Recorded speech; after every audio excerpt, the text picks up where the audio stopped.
राधे राधे दोस्तों, हर हर महादेव। आज हम दक्षेश्वर महादेव मंदिर की कहानी को जानेंगे। तो कहते हैं कि जब ब्रह्मा जी ने सृष्टि की रचना की तो उन्होंने पृथ्वीलोक की प्रथम राजधानी कनखल की स्थापना की और पृथ्वीलोक को प्रथम राजा अपने मानस पुत्र प्रजापति दक्ष को बनाया। कनखल में ब्रह्मांड का प्रथम स्वयंभू शिवलिंग दक्षेश्वर महादेव है, जिसकी स्थापना स्वयं भगवान शंकर ने की थी और ब्रह्मा जी ने कनखल में ही दक्षेश्वर महादेव मंदिर के ठीक सामने ब्रह्मेश्वर शिवलिंग की स्थापना की थी। तो ये मंदिर बहुत प्राचीन है और हरिद्वार के कनखल में स्थित है और यहाँ पर राजा दक्ष ने एक बहुत बड़ा यज्ञ करवाया था। मान्यता है कि ब्रह्म मुहूर्त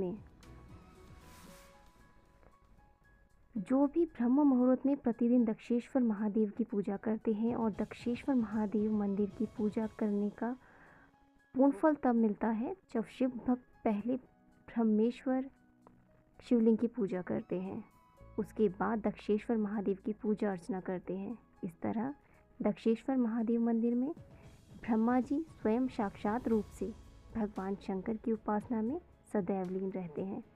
कहते हैं कि ब्रह्म मुहूर्त में जो श्रद्धालु दक्षेश्वर महादेव मंदिर में पूजा अर्चना में शामिल होते हैं, उन्हें ब्रह्मलोक और शिवलोक दोनों का फल प्राप्त होता है। तो इस मंदिर की पौराणिक कथा बहुत ही प्रचलित है और अगर आप कभी राजा दक्ष के इस मंदिर में जाएंगे तो आप दक्षेश्वर महादेव और ब्रह्मेश्वर महादेव की जो शिवलिंग है उन दोनों के दर्शन करेंगे और वहाँ पर ब्रह्मेश्वर जी की पूजा करना अनिवार्य होता है। माना जाता है कि जब तक ब्रह्मेश्वर जी की पूजा नहीं करते तब तक दक्षेश्वर महादेव जी की पूजा का फल प्राप्त नहीं होता। तो पौराणिक मान्यता है कि भगवान शंकर के ससुर और उनकी पत्नी सती के पिता प्रजापति राजा दक्ष ने कनखल तीर्थ नगरी में एक बहुत बड़ा यज्ञ का आयोजन किया था, जिसमें उन्होंने ब्रह्म विष्णु सहित सभी देवी देवता और सभी ऋषि मुनियों को आमंत्रित किया था, परंतु उन्होंने अपने दामाद और अपनी पुत्री सती के पति भगवान शंकर को आमंत्रित नहीं किया। सती को जब अपने मायके कनखल में अपने पिता प्रजापति राजा दक्ष द्वारा यज्ञ के आयोजन का समाचार मिला तो वह भगवान शंकर से यज्ञ में भाग लेने की जिद करने लगी। क्योंकि ये यज्ञ एक विशाल यज्ञ था जिसमें सभी देवी देवता और समस्त देवों को बुलाया गया था, सभी को आमंत्रण दिया गया था कि वो इस यज्ञ का हिस्सा बने और इसका पुण्य प्राप्त करें। मगर इस यज्ञ का बुलावा हमारे भोलेनाथ जी को नहीं दिया गया था और माता सती बस इसी बात से थोड़ा सा विचलित थी। फिर भगवान शंकर ने उन्हें वहाँ जाने से मना कर दिया। सती की जिद देखकर भगवान शंकर सती के साथ कैलाश पर्वत हिमालय से कनखल प्रस्थान कर गए, परंतु वे कनखल जाने की बजाय चंडी देवी पर्वतमाला में ही रुक गए और वहां से उन्होंने अपने गणों के साथ सती को कनखल में यज्ञ स्थल पर भेज दिया। भोलेनाथ माता के साथ आए, लेकिन वो स्वयं उस यज्ञ में नहीं आए। उन्होंने वहां सिर्फ माता को भेजा। पहले जब सती अपने मायके कनखल में यज्ञ स्थल पर पहुंची तो उन्होंने वहां पर अपने पति भगवान शंकर का आसन नहीं पाया, जिस पर उन्होंने अपने पिता प्रजापति राजा दक्ष से अपने पति भगवान शंकर का आसन रखने की बात कही। जब माता उस यज्ञ में जाती हैं तो वो देखती हैं जितने भी लोगों को आमंत्रण दिया गया था सभी के लिए एक आसन लगाया हुआ है, सभी को बहुत श्रद्धा से बुलाया गया है और सभी का स्वागत बड़े ही जोर शोर से किया जा रहा है। मगर जब माता ने देखा कि उनके पति का कोई आसन नहीं है, तब उन्होंने अपने पिता से कहा। इस पर राजा दक्ष ने उनके पति भोलेनाथ के बारे में अपशब्दों का इस्तेमाल किया और उन्हें आमंत्रित न करने की बात कही। अपने मायके में पति भगवान शंकर का अपमान होते देख सती माता क्रोधित हो गई और उन्होंने पिता की बातों का प्रतिकार किया और वे यज्ञ कुंड में कूद गई। उन्होंने योगाग्नि से अपने शरीर को जला दिया, अपने प्राण त्याग दिए, जिससे यज्ञ स्थल में हाहाकार मच गया। राजा दक्ष का यज्ञ विध्वंस हो गया।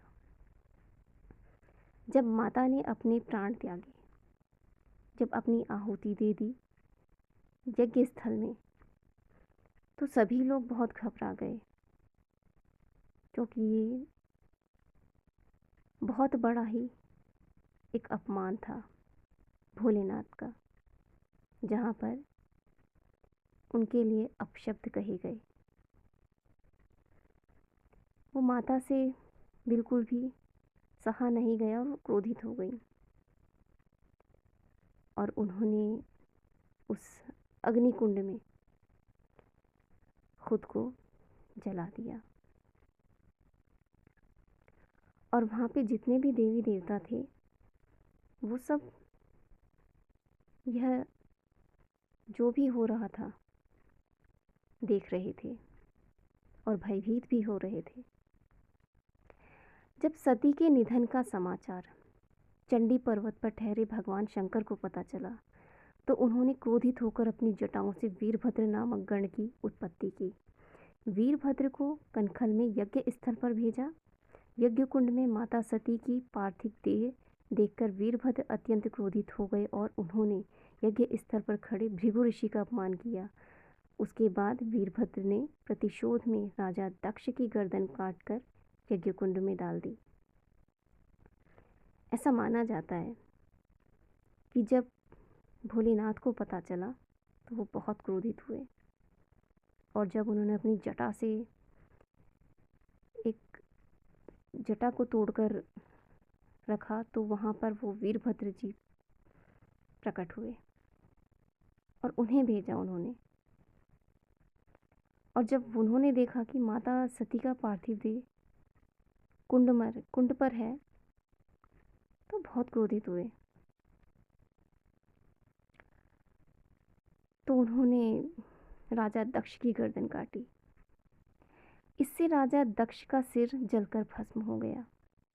इस घटना से पूरा यज्ञ स्थल हाहाकार और विलाप में बदल गया। सभी देवी देवताओं, ऋषि मुनियों और राजा दक्ष की पत्नी ने भगवान शंकर की स्तुति की। आशुतोष भगवान शंकर यज्ञ स्थल पर प्रकट हुए। सभी देवी देवताओं और राजा दक्ष की पत्नी ने राजा दक्ष को जीवन दान देने की कामना की। जब राजा दक्ष का धड़ अलग करा, उन्होंने उनकी गर्दन काट दी, तो सभी लोग भयभीत हो गए, क्योंकि भोलेनाथ के क्रोध से कोई नहीं बचता। इसीलिए सब भगवान की स्तुति करने लगे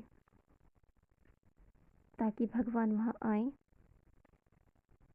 और राजा दक्ष की गलतियों को क्षमा करें। परंतु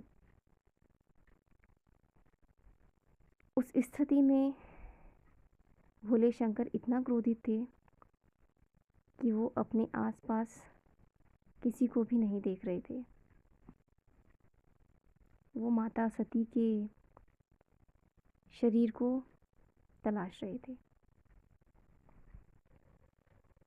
जितने देवी देवता थे,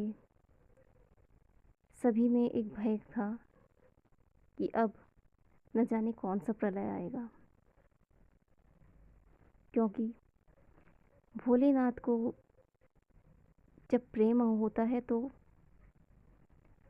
वो अपने भक्त पर पूर्ण कृपा करते हैं, और जब भोलेनाथ का क्रोध होता है तो कोई भी बच नहीं पाता।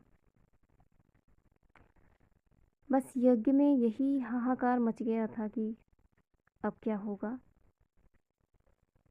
अब भोलेनाथ इस पर क्या करेंगे। भगवान शंकर ने राजा दक्ष की गर्दन की जगह जब बकरे का सिर लगाया, उन्हें जीवन दान दिया। राजा दक्ष ने भगवान शंकर से अपने किए पर क्षमा मांगी और उनसे कनखल में ही निवास करने की प्रार्थना की। तब भगवान शंकर ने स्वयंभू शिवलिंग प्रकट किया और उनका नाम दक्षेश्वर महादेव रखा। जब राजा दक्ष की गर्दन को काट दिया गया था तो उन्होंने याचना करी, क्षमा मांगी। तब एक बकरे का सिर राजा दक्ष जी के सर पर लगाया गया, और जब उन्हें ये आभास हुआ कि मैंने बहुत बड़ी गलती की है तो उन्होंने भगवान भोलेनाथ से क्षमा मांगी और उन्हें कहा कि आप यहीं पर विराजमान हो जाइए। तो वहाँ पे स्वयंभू शिवलिंग है। आज भी अगर आप दर्शन करने जाएं तो वहाँ पर आपको दक्षेश्वर महादेव का शिवलिंग मिलेगा, जो कि स्वयंभू है और बहुत प्राचीन सालों से वहाँ पे स्थित है, जिसे आज हम दक्षेश्वर महादेव के नाम से जानते हैं। भगवान शंकर माता सती का शरीर लेकर क्रोध में इधर उधर घूमने लगे। भगवान शंकर की यह दशा देखकर और उन्हें इस दशा से मुक्त कराने के लिए भगवान विष्णु ने अपने सुदर्शन चक्र से सती माता की पार्थिव देह से 52 टुकड़े किए, जो पृथ्वी में जिस जिस स्थान पर गिरे वहाँ पर शक्तिपीठों की स्थापना हुई।